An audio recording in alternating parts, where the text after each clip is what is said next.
क्या कहेगा ये मत सोचो, जमाना नाकामयाब लोगों पे हंसता है और कामयाब लोगों पर जलता है। हाय गाइस, मैं हूँ आर के और फिर से एक छोटी सी कहानी के साथ। एक बार का टाइम में एक बार राजा साहब दरबार लगा रहे थे। वहाँ पे राजा साहब के मंत्री है और राजा साहब के पंडित है और जो प्रजा है वो सब इकट्ठे हुए थे। और उसी बीच राजा साहब के सामने एक मेज रख दी गई थी और उसी भीड़ के बीच में से एक आदमी निकल के आया और बोला कि मुझे राजा साहब से मिलना है और मुझे राजा साहब की परीक्षा लेना है। तो उसी टाइम राजा साहब को संदेशा पहुंचाया कि भाई आपसे कोई मिलने के लिए आया है, वो आपकी परीक्षा साथ आए। तो राजा साहब ने हाँ कर दिया और बोला आने दो।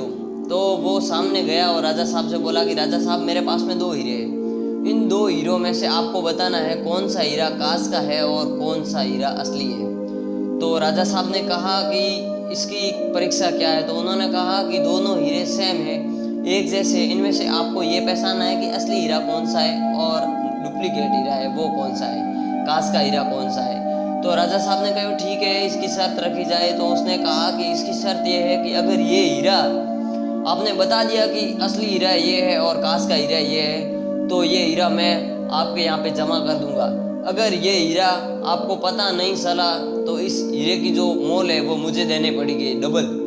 तो राजा साहब ने यस किया और राजा साहब ने भी देखा और प्रजा ने भी देखा, कई लोगों ने देखा। तो वो हीरा दोनों एक जैसा और दोनों दिखने में चमकने के दोनों ही एक जैसे। तो बाहर धूप थी तो धूप के कारण वो हीरे पहचानने में असंभव रहे। तो कई लोगों ने सोचा कि भाई राजा अपने पे दर्जा देंगे, तो वो हीरा पाना बहुत असंभव था।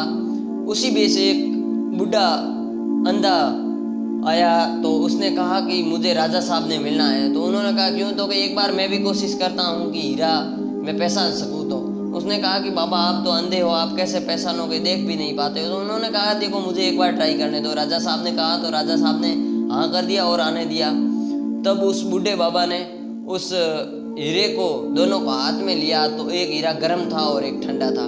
तब राजा साहब को उस बूढ़े ने कहा कि ये हीरा है वो असली है और ये हीरा है वो नकली है, काश का हीरा है। तो राजा साहब ने कहा कि ये आपने ऐसा कमाल किया है कि ये आपने कैसे पहचाना? तो बूढ़े बाबा ने कहा कि अभी हम बाहर बैठे हैं धूप में, तो धूप में जो जलता है और जो गर्म रहता है वो काश है और जो ठंडा रहता है वो हीरा है। तो उस बूढ़े की प्रशंसा की और उस बूढ़े को इनाम भी दिया गया। तो इस कहानी से आपको सीख ये मिलती है कि आप छोटी छोटी बातों से जलते हैं, आप छोटी छोटी बातों से जल के अपने रिश्तों को खोते हैं। तो आप छोटी छोटी बातों पे जले ना, क्योंकि काश जलता है तो काश टूटता है। तो आप ही हीरे की तरह ठंडे रहिए और अपने रिश्तेदारों को खोइए ना। आप सुन रहे हैं कुछ ऐसा तो आर के साथ।